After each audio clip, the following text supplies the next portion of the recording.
Hello friend, मेरा नाम मुस्कान अग्रवाल है और आज का हमारा टॉपिक है जंतु ऊतक। पहली लेक्चर में हमने पादप ऊतक के बारे में बात किया था और ऊतक का प्रकार बताया था। आज हम जंतु ऊतक के बारे में बताते हैं। आइए देखते हैं जंतु ऊतक। जंतु ऊतक बहुकोशिकीय जंतुओं का शरीर अनेक प्रकार की कोशिकाओं से बनता है। जो जंतु ऊतक होता है उनमें बहुत सारी कोशिकाएं होती हैं और यह जंतु कोशिकाओं का शरीर के अनेक कोशिकाओं से मिलकर बना होता है। मानव शरीर में यह 200 प्रकार के ऊतक होते हैं। जो मानव शरीर होता है उनमें 200 प्रकार के ऊतक पाए जाते हैं। ये संपादित करने हेतु सहयोग करती हैं। ये जो जंतु ऊतक होती हैं इनमें संपादित करने हेतु हमारे शरीर में कोशिकाओं में यह सहयोग करती हैं। ये कोशिकाओं को एक दूसरे से जोड़ता है। जो जंतु ऊतक होता है वह कोशिकाओं को एक दूसरे से जोड़ता है। इनके ये 4 प्रकार की होती हैं: उपकला ऊतक, पेशीय ऊतक, सहयोजी ऊतक, तंत्रिका ऊतक। आइए अब हम उपकला ऊतक के बारे में जानते हैं। उपकला ऊतक इनमें कोशिकाएं एक पतले आवरण की चादर के रूप में होती हैं जो शरीर की बाहरी सतह को ढकने का कार्य करती हैं।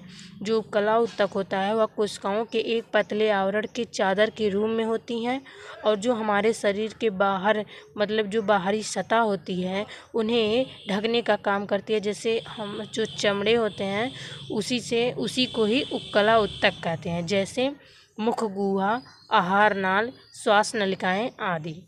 संयोजी ऊतक, ये ऊतक अनेक प्रकार के ऊतकों से मिलकर बनता है। जो संयोजी ऊतक होता है, संयोजी मतलब होता है क्या कहते हैं, मिलकर एक दूसरे के सहयोग से। तो ये ऊतक अनेक प्रकार के ऊतकों से मिलकर बनता है। एक दूसरे के सहयोग के ऊतकों से मिलकर बनता है। जैसे अस्थि, उपास्थि, कंडरा, स्नायु आदि। आइए अब हम पेशी ऊतक के बारे में जानते हैं।